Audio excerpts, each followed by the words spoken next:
li nga mënul ñàkk ngir tekki am réussite ci àdduna ak alaxira la dikk tey ngir wax la ci ay wax yow musul dégg te loolu mooy xam-xam. moo taxoon nga déggee imam Shafii naan soo bëggee àdduna wutal xam-xam boo bëggee alaxira wutal xam-xam boo leen bëggee ñoom ñaar muy àddina ak alaxira même wutal xam-xam. ni xam-xamay li ngay soppi man-man te man-manay lay jox am-am. moo tax nga dégg citation ba naan looy gën di xam di gën di jëf di gën di nekk di gën di am.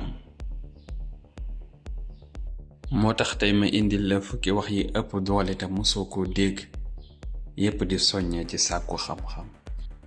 ku jël xam-xam ak sagesse def ko muy laabam gi muy wommatoo nit ñi def ko seen njiit mu leen di wommat. yonent bi sallallahu alayhi wa sallam nee na sàkku xam-xam farata la ci bépp jullit. xam-xam kenn du ko am ci noflaayu yaram. xam-xam comme suuf rekk mënoo cee am lu dul lu néew.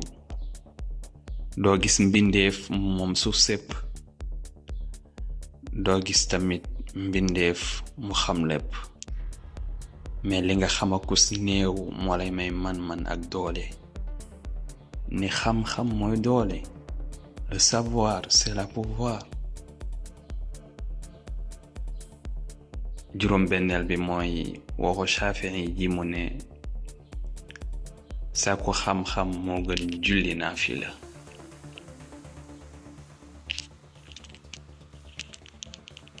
yàlla day wërsëgal xam-xam ñi texe xañ ko ñi texee di.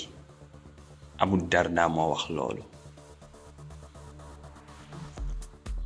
lépp lu mu man di doon su baree ñàkk valeur ba mu des xam-xam lu muy gën di bari di gën a cher di gën a am valeur. ki yàlla yónni ci ñun sallallahu alayhi wa sallam wax ne ku yàlla namm ci moom aw yiw da koy déggloo xam-xamu diine. waykat bi ni ci xam-xam ak alal la nit ñi di tabaxe seen am-am ne tabaxawuñu alal ci réer ak ñàkk.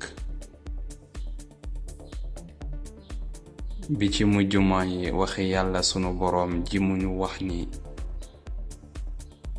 saa su ne day yëkkati ay daraja ñi gëm ci yéen ak ñi am xam-xam.